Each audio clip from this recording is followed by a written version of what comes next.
সম্মানিত দেশবাসী, যারা ভালো মানুষ এরা বিপদে পড়ে বেশি। যারা খারাপ মানুষ এরা বিপদে পড়ে খুবই কম।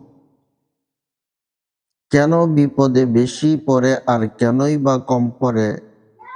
এটার দুইটা কারণ।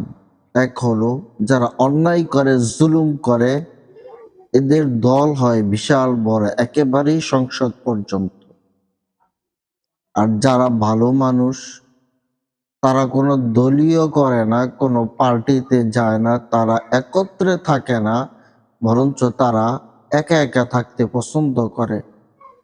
তারা কোনো দল করে না, কারোর সাথে মিলারও চেষ্টা করে না।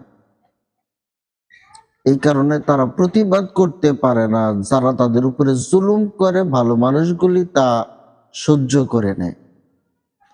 আর যদি এরকমটা হতো যে ভালো মানুষের দল থাকে বিশাল বড়, খারাপ মানুষের দল যতই বড় থাক না কেন, দেখবেন ভালো মানুষের সাথে তখন আর পারত না।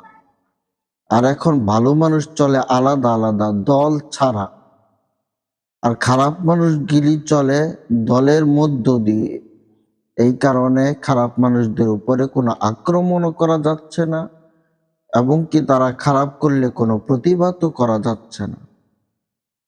আপনি একজন চোরকে ধরলেন, জেলও বললেন, দেখবেন জেল থেকে সে পরের দিন ছাড়া পেয়ে গেছে, কিংবা কোর্টে চালান করে দেওয়ার পরও তাদের পক্ষে অনেক উকিল দাঁড়িয়ে গেছে। আর যে অন্যায়ের প্রতিবাদ করে তার জন্য রিমান্ড মঞ্জুর হয়ে যায়, তাকে কারাগারে দেওয়ার আগেই তার রিমান্ড প্রস্তুতি হয়ে যায়, শাস্তি প্রস্তুতি হয়ে যায়। কেন? তাকে ট্যাকেল দেওয়ার মতন কোনো মানুষ তার পিছনে নাই, সামনেও নাই।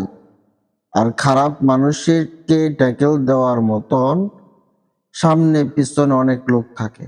দেখবেন যারা চুরি করে কোটি কোটি টাকা কামিয়েছে, তাদের পিছনে অসংখ্য মানুষ ঘোরাফেরা করে, চলাফেরা করে।